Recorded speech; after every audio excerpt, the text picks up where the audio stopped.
Hey y'all, hope you're doing good today. So in today's message, I want to share a little bit from this book that I bought recently, The Wisdom of the Native Americans, and it's going to be something that's going to tie into a big theme that I bring up in a lot of my messages on my channel, and so I just hope that you enjoy it, and I hope you get something from it, and I hope you're doing good today. So if you have the book, it's going to be on page 14, and this is a quote from, his name is Chief Luther Standing Bear. Yes, so it says, children were taught that true politeness was to be defined in actions rather than in words. They were never allowed to pass between the fire and an older person or a visitor, to speak while others were speaking, or to make fun of a crippled or disfigured person. If a child thoughtlessly tried to do so, a parent in a quiet voice immediately set him right. Expressions such as "excuse me," "pardon me," and "so sorry," now so often lightly and unnecessarily used, are not in the Lakota language. I thought this was really interesting. He says, if one chanced to injure or cause inconvenience to another, the word, and I'm probably not going to pronounce this correctly, wananhikun, or a mistake was spoken. So that's literally all they said was mistake. And I just want to pause here and point out the important distinction and also the power in words, because if we're taught to say excuse me or pardon me, that's like an expression of guilt, right? And I think that there's like a subconscious impression that's made when we speak these words that we are in fact guilty. And so when you think about concepts like horse shame and all the things that we struggle with internally in our internal world, it's kind of like when it's hard to identify where our internal struggles came from, then looking at the words we speak and knowing that even the Bible explains how powerful they are, right? Life and death are in the tongue. Then we can start to examine words that we're not examining, words that we, like he says, that we speak so often lightly and unnecessarily. And so they don't even have these words in their language. I understand the concept of it being polite, right? But just to use a different lens and to see this, it's kind of like if something truly was a mistake, then saying the word mistake should be sufficient. It reminds me of in the Bible where it says, I think it's where we're directed not to like swear or make oaths, and it says a simple yes or no will suffice. It's kind of like that. Just a simple word of mistake should suffice, right? Not like a word that carries such weight to it, that's kind of like judgmental and condemning oneself. I thought that was really interesting. So he says that word mistake was spoken. This was sufficient to indicate that no discourtesy was intended and that what had happened was accidental. Our young people, raised under the old rules of courtesy, never indulged in the present habit of talking incessantly and all at the same time. To do so would have not only been impolite but foolish, for poise, so much admired as a social grace, could not be accompanied by restlessness. Again, we're kind of getting a little bit of an insight via a different lens into another culture's perception of balance in one's life. And so, and qualities, characteristics of what it means to live a balanced life, Pauses were acknowledged gracefully and did not cause lack of ease or embarrassment. I love this because even in art, because you guys know I have a background in art, I would relate these pauses to what they call the blank space on a canvas. You can actually intentionally create your layout in such a manner that the spaces that have no imagery, and sometimes no color or pattern or anything. Those spaces can be left intentionally, and as such, they contribute to the entire piece. And so there can be intentionality brought into everything. And I love how he points out how we can bring it into pauses in life. You know, it's like, think about it. How often do you feel, my nose is itching, y'all, I'm sorry. I'm reminded of that old saying. I don't know if y'all have it wherever you're from. Something about your nose itching. God, I can't remember how it goes now. If I can remember, I'll drop it in the description. Something like, my nose itches, I smell peaches, somebody's coming with a hole in their britches. This is truly a Southern saying. I thought I'd share it because it's kind of funny. I don't even know if it's right. I think, you know, when your family hears, you know, a saying like that or a phrase, sometimes it can be wrong, and then it just gets passed down through the generations wrong, and that's how it's remembered. But anyway, so I'm sorry, I don't know what's up with my nose. It's itching today. But yeah, pauses were acknowledged gracefully and did not cause lack of ease or embarrassment.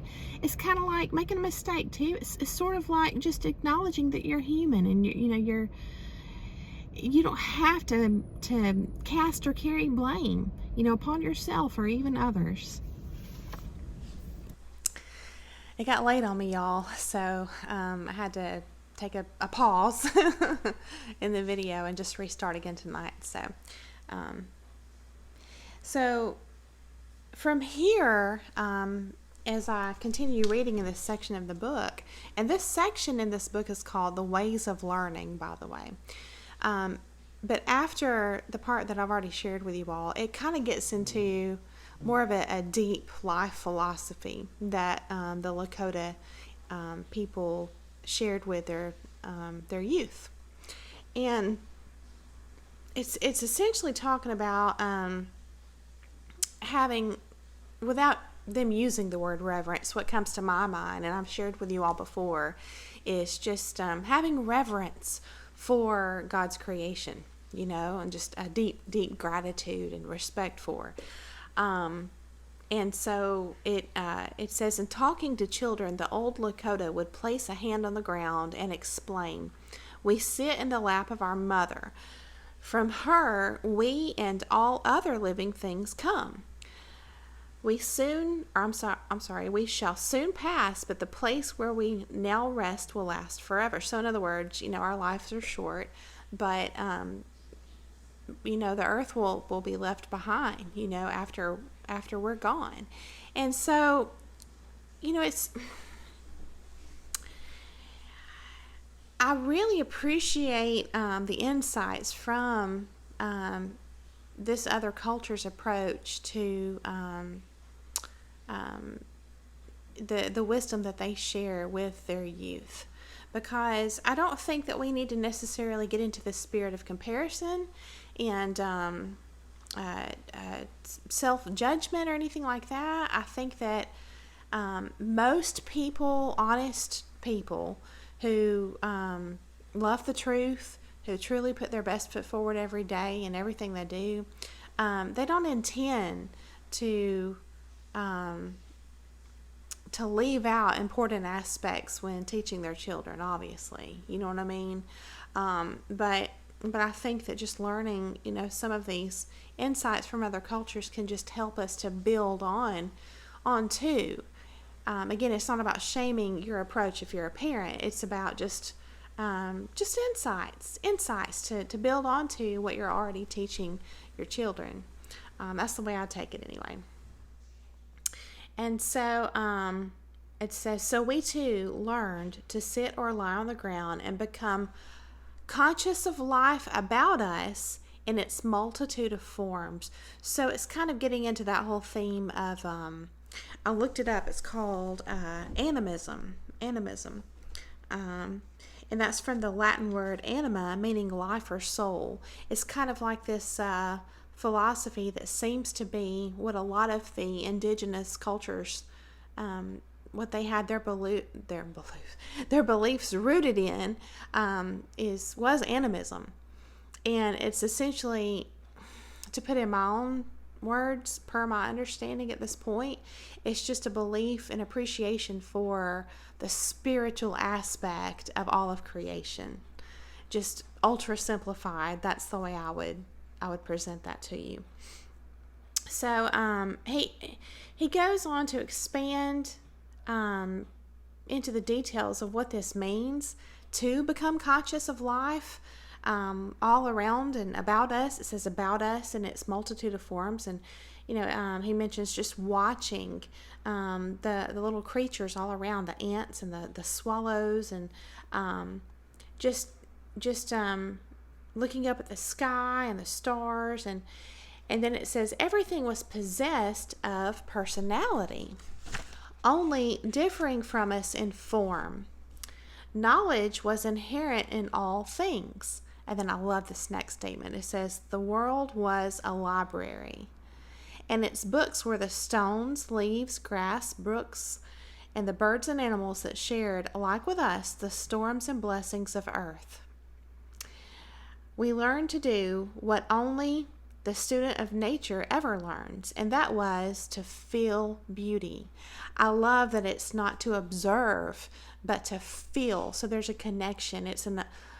What comes to mind is like being immersed in, because we are a part of creation, and I think the ego perspective, and this is like an automatic subconscious thing, like a lens that we live through sometimes. The ego kind of views everything as being out there and separate, like we're separate from the rest of creation, when in reality we're not.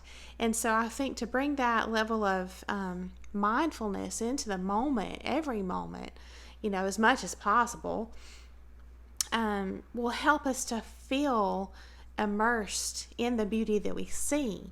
So therefore it's not just observing beauty and feeling, isolated and separate, but feeling the beauty. So there's that connection, that spiritual connection, and therefore I feel like that would cultivate reverence. It would just seem to me to be a great way to cultivate that reverence. And I think that that's an approach to life that's missing in our modern culture. So it says, we never railed at the storms, the furious winds, and the biting frosts and snows. To do so intensified human futility. So whatever came, we adjusted ourselves by more effort and energy if necessary, but without complaint. Even the lightning did us no harm, for whenever it came too close, mothers and grandmothers in every teepee put cedar leaves on the coals, and their magic kept danger away. So there's faith in action right there, per their culture's beliefs. Bright days and dark days were both expressions of the great mystery, and the Indian reveled in being close to the great holiness. I thought that was beautiful. And then the last part says, observation was certain to have its rewards. Interest, wonder, admiration grew, and the fact was appreciated that life was more than mere human manifestation. It was expressed in a multitude of forms. This appreciation enriched Lakota existence. Life was vivid and pulsing. Nothing was casual and commonplace. The Indian lived in every sense of the word, from his first to his last breath. And I love that. And again, that was Chief Luther Standing Bear. So I think that we can certainly draw inspiration from this beautiful speech. I don't know if it was actually a speech or a writing, but yes, to truly live, that would be a great journaling prompt. Like, what does that mean to you? And, I think a lot of times, instead of, actively thinking, we can just subtly place ourselves in a position of being receptive.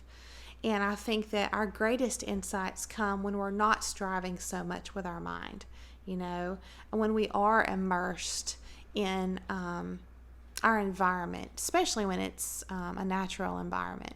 So I know that's very true for me. I just saw one of the most beautiful sunsets today, and so I just encourage you to just, what do they call it? Carve out moments, throughout your days to intentionally feel immersed in a beautiful little portion of nature, and just see if there's something revealed to you in that moment, because a lot of times that's what happens for me. I have a lot more that I could share with you all, but I think I'm going to just make a part 2, and I think I will keep this video short. So I hope that you enjoyed that portion of the book that I shared with you all, and I just thank you so much for coming along to hear the message. I hope that you have a beautiful day, and I'll see you again very soon.